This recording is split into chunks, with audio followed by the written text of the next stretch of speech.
कि पूर्व में आप सभी विदित हैं कि हमारे एक सफाई निरीक्षक प्रशांत फुकरे थे, जो कि ड्यूटी टाइम पे थे। उन पे कुछ लोगों ने उन पे हमला करने का प्रयास करा, गाली गलौज उनके साथ में करी।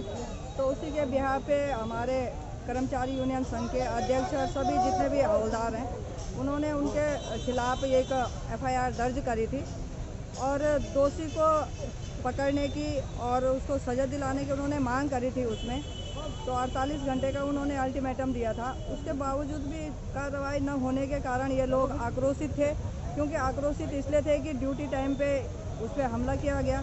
उसके बाद कोरोना काल में 6 महीने से हमारे जितने भी स्वच्छता कर्मचारी हैं पूरी तरह से सोए भी नहीं, रात दिन एक कर रहे हैं।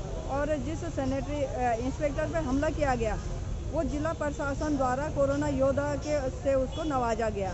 और जहां मनोबल टूटता है ऐसे में कर्मचारियों का भी, कि अगर इस तरह के उन पे हमले किए जाते हैं, तो उस हमले की मैं निंदा करती हूं। और क्योंकि शहर हमारा है, शहर की भी व्यवस्था ना बिगड़े, ये भी हमारी प्राथमिकता है। त्यौहार का टाइम है, तो ये चीज़ें भी सब हमको देखनी होंगी, क्योंकि शहरवासियों का उसमें कोई दोष नहीं है। और ये जब हड़ताल होते हैं तो उसकी सज़ा सभी को मिलती है, तो उसकी सज़ा शहरवासियों को ना मिले। हमारा ऋषिकेश शहर एक पर्यटक नगरी है, धार्मिक नगरी है। देश विदेश से यहाँ पे लोग आते हैं, और जब वो यहाँ पे आएंगे तो उनको गंदगी दिखेगी। उन्हें मालूम नहीं होगा कि हड़ताल चल रही है या हमारे कर्मचारियों के साथ में क्या अभद्रता हुई, उस कारण हड़ताल पे बैठे हुए हैं। एक गलत संदेश उससे जाता कि शहर में, ऋषिकेश शहर में गंदगी पड़ी हुई है। तो उसी चीज़ का मैंने संज्ञान लिया, चिंता भी थी उस बात की। माननीय शहरी विकास मंत्री आदरणीय मदन कौशिक जी से मेरी कल टेलीफोन पे वार्ता हुई।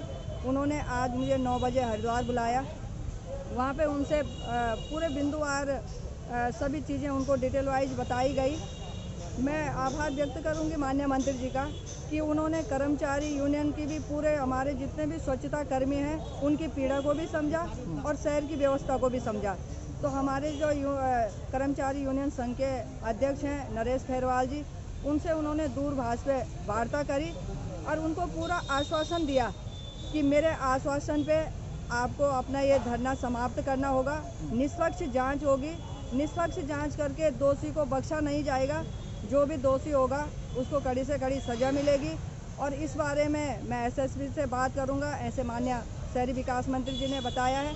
और चाहे कितना भी दबाव हो, कोई भी दबाव डाले, दबाव में कोई कार्रवाई नहीं की जाएगी। निष्पक्ष जांच करके दोषी को सज़ा दिलाई जाएगी और शहर हित में आपको अपनी हड़ताल यहाँ पर समाप्त करनी पड़ेगी। मुझे उन्होंने निर्देशित करा माननीय मंत्री जी ने कि आप धरना स्थल पे जाओगे और उनकी हड़ताल को समाप्त करोगे। उनके आदेश का पालन करते हुए, शहर हित को देखते हुए आज मैं यहाँ पर आई और यहाँ पर उनका धरना समाप्त करा। मैं इन सभी का आभार व्यक्त करती हूँ कि उन्होंने अपनी एकता भी दिखाई। उनकी पीड़ा भी है, उनकी पीड़ा को हम भी समझते हैं, अधिकारी भी समझते हैं। और आगे पुलिस प्रशासन अपनी कार्रवाई कर रहा है। पुलिस प्रशासन कानूनी कार्रवाई कानूनी तौर तरीके से करेगा।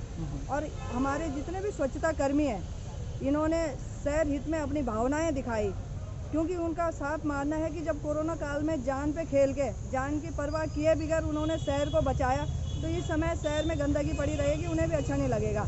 तुरंत यहाँ पे हड़ताल समाप्त हुई, जबकि यहाँ पे इस समय भी ऐसे हो रखा है। ये भूखे प्यासे 3 दिनों से यहाँ पे बैठे हुए हैं, उसके बावजूद भी सभी अपने अपने सेवा देने के लिए शहर में निकल चुके हैं। मैं इनका पुनः आभार व्यक्त करती हूँ। धन्यवाद।